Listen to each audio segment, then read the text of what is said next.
ভয় ও রহস্য।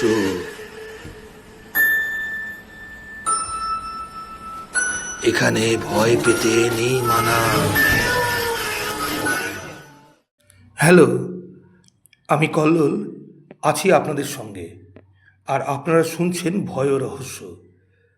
আশা করি আপনারা সবাই ভালো আছেন। আজকে আপনাদের সামনে অত্যন্ত একটি রিয়েল ভৌতিক গল্প নিয়ে এসেছি, যেটা শুনলে আশা করি আপনাদের সবার গায়ে কাঁটা দিয়ে উঠবে। তাহলে আর সময় নষ্ট না করে চলুন এবার পাড়ি দিই ভয় ও রহস্যে। আজকে আমাকে গল্প লিখে পাঠিয়েছে ভাস্বর ব্যানার্জি, কাটোয়া থেকে। ও আমাদের ভয় ও রহস্যের নিয়মিত একজন শ্রোতা। ও লিখেছে, কল্লোলদা, আমি তোমাদের ভয় ও রহস্য নিয়মিত শুনি। তোমাদের গল্পগুলো আমার সত্যিই খুব ভালো লাগে, আর বিশেষ করে তোমার বলার ধরনের ব্যাপারে তো কিছু বলারই নেই, এক কথায় অনবদ্য। আজকে তোমাকে আমার শোনা এমন এক বাস্তব ভৌতিক ঘটনা বলবো, যেটা শুনলে তোমার ও তোমার শ্রোতাদের গায়ে কাঁটা দিতে বাধ্য। যাই হোক, আর সময় নষ্ট না করে এবার আমার ঘটনাটা বলি, শোনো। এই ঘটনাটি আমি এক ডাক্তারের কাছে শুনেছিলাম। ওনার নাম ছিল বিজয়কৃষ্ণ পোদ্দার। বর্তমানে উনি রিটায়ার করেছেন। উনি বর্ধমানের এক নামকরা হাসপাতালে পোস্টিং ছিলেন। উনি ছিলেন নিউরো স্পেশালিস্ট। যতদিন উনি ওখানে পোস্টিং ছিলেন ততদিন বেশ সম্মানের সাথেই কাজ করেছেন। বিভিন্ন ধরনের নিউরো পেশেন্ট তাকে দেখতে হতো। একদিন এই বিভিন্ন পেশেন্ট দেখতে দেখতে তার কাছে একজন নিউরো মহিলা পেশেন্ট আসে, যার কন্ডিশন এতটাই খারাপ ছিল যে ডাক্তারবাবু তাকে ভর্তি নিয়ে নিতে বাধ্য হন। এরপর ওই মহিলার নিয়মিত ট্রিটমেন্ট শুরু করেন ওই হাসপাতালেই। কিন্তু একটা আশ্চর্যের ব্যাপার হলো, যে কোনো কারণেই হবে হয়তো ওই মহিলার কাছে অনেক দিন ধরে তার বাড়ির লোকজন আসছিল না। আর দেখতে দেখতে মহিলাটির প্রায় 1 বছর হাসপাতালে থাকা হয়ে গেছিল। অনেক দিন থাকার সুবাদে ওই মহিলার সাথে হাসপাতালের প্রায় সব নার্স ও ডাক্তারদের এক সুসম্পর্ক গড়ে উঠেছিল। যাই হোক, ওই বিজয়কৃষ্ণ ডাক্তার প্রতিদিনই প্রায় ওই মহিলাকে দেখতে যেতেন। একটু ওর কাছে বসে নানা খবরাখবর নিতেন। হাসপাতালে থেকেই ওই মহিলার খাবার খেতে দেওয়া হতো। তাও একদিন ডাক্তারবাবু প্রতিদিনের মতো রাউন্ড দেওয়ার সময় ওই মহিলার কাছে গিয়ে জিজ্ঞেস করেন, কী রে, কেমন আছিস? মেয়েটি বলল, ভালো। এরপর ডাক্তারবাবু আবার জিজ্ঞাসা করেন, কী রে, তোর আজ কি খেতে ইচ্ছে করছে বল তো দেখি। তখন মেয়েটি উত্তর দেয়, আমার ডাক্তারবাবু মাংস খেতে ইচ্ছে করছে। তখন ডাক্তারবাবু বলেন, ঠিক আছে, তোকে আমি খাসির মাংসই খাওয়াবো।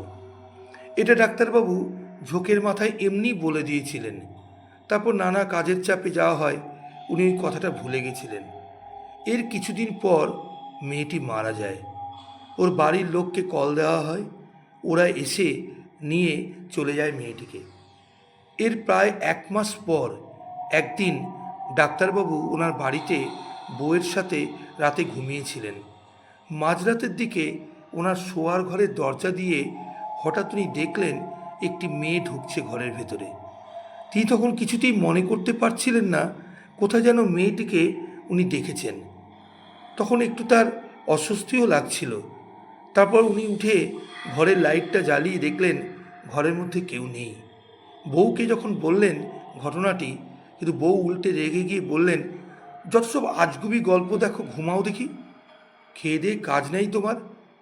আরেকদিন উনি রাতে যখন ঘুমাচ্ছিলেন তখন হঠাৎ তার ঘুম ভেঙে গেল। দেখেন মেয়েটা তার একদম হাতের পাশে বসে আছে।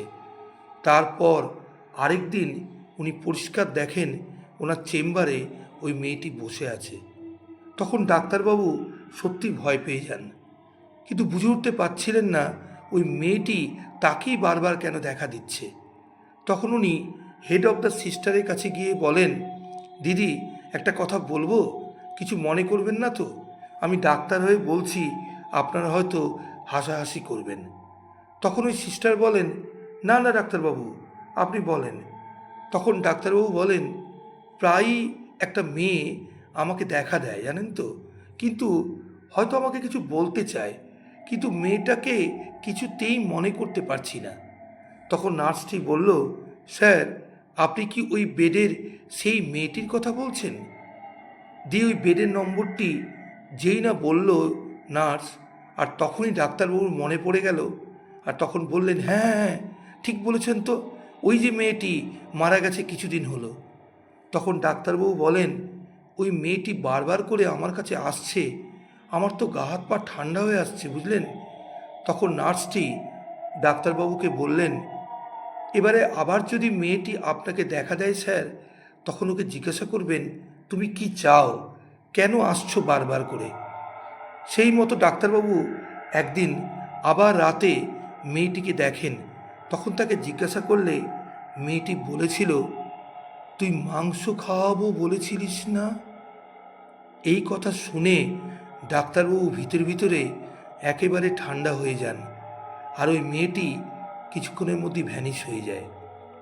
পরের দিন ডাক্তার আর এক দণ্ড সময় নষ্ট না করে ওই সিস্টারের কাছে গিয়ে পুরো কথাটি জানান। তখন সিস্টারটি বুদ্ধি দেন, ঠিক আছে, এক কাজ করুন ডাক্তারবাবু, আপনি কালকে নিজের হাতে বাড়ি থেকে খাসির মাংস রান্না করে হাঁড়িতে করে নিয়ে আসুন। আমি ওই হাঁড়িটা নিয়ে গিয়ে হাসপাতালের ছাদের উপর গিয়ে রেখে আসবো। সিস্টার সেদিন সকালবেলা ডিউটি করে গেছেন, আবার নাইট ডিউটি করবেন। আর ডাক্তার সন্ধেবেলা অনেকক্ষণ থাকার পর সিস্টার আসে, আর সিস্টারের হাতে ডাক্তারবাবু মাংসটা দিয়ে বাড়ি চলে যান। ছাদের উপর সাধারণত কেউ যায় না হসপিটালে, তবু সেদিন সিস্টার সাহস করে ওই মাংসটা ছাদের এক কোণায় রেখে আসে। ডাক্তারের পর বাড়ি চলে যান। সেই রাত্রে ডাক্তারের এক ফোঁটা ঘুমও হয়নি। পরের দিন সকালবেলা ডাক্তার আসার পর সিস্টারকে ডাক্তার বলেন, আপনি যে আগের দিন রাতে মাংসটা রেখে এসেছিলেন, ওটা কি অবস্থা আছে একবার দেখিয়ে আসুন দেখি। সিস্টার তখন ছাদে গিয়ে দেখে এসে বলেন, হাঁড়িতে স্যার এক ফোঁটাও মাংস নেই, সব পরিষ্কার। তারপর থেকে ডাক্তারবাবু আর কোনো দিন কোনো কিছু দেখতে পাননি। তো কল্লোলদা, এই ছিল আজকের ঘটনা। কাউকে কথা দিলে যে কথা রাখতে হয়, এই ঘটনা না শুনলে হয়তো ভাবতেই পারতাম না, জানো তো। আশা করি তোমারও তোমার ভয় ও রহস্যের শ্রোতাদের এই ঘটনাটি প্রচণ্ড পরিমাণে ভালো লাগবে। এই ছিল আজকের আমার ঘটনা। সত্যিই ঘটনাটা গায়ে কাঁটা দেবার মতো। হসপিটালে যে রুগীকে ডাক্তারবাবু প্রতিদিন দেখতেন, যাকে উনি কথা দিয়েছেন, ডাক্তারবাবু কাজের চাপে হয়তো ভুলে গেছিলেন, কিন্তু সেই পেশেন্ট মারা যাওয়ার পরও কীভাবে যে সে মাংস খাওয়ার কথা ডাক্তারবাবুর কাছে বারবার বলতে আসছিল, এটা ভাবলে বা শুনলেই এখনও আমার গায়ে কাঁটা দিচ্ছে। আমার মতো আপনাদেরও যদি ভালো লেগে থাকে, তাহলে অবশ্যই লাইক, শেয়ার ও সাবস্ক্রাইব করবেন। আবার নতুন ভৌতিক বা অলৌকিক ঘটনা নিয়ে শিগগির আপনাদের সাথে দেখা হচ্ছে। ধন্যবাদ।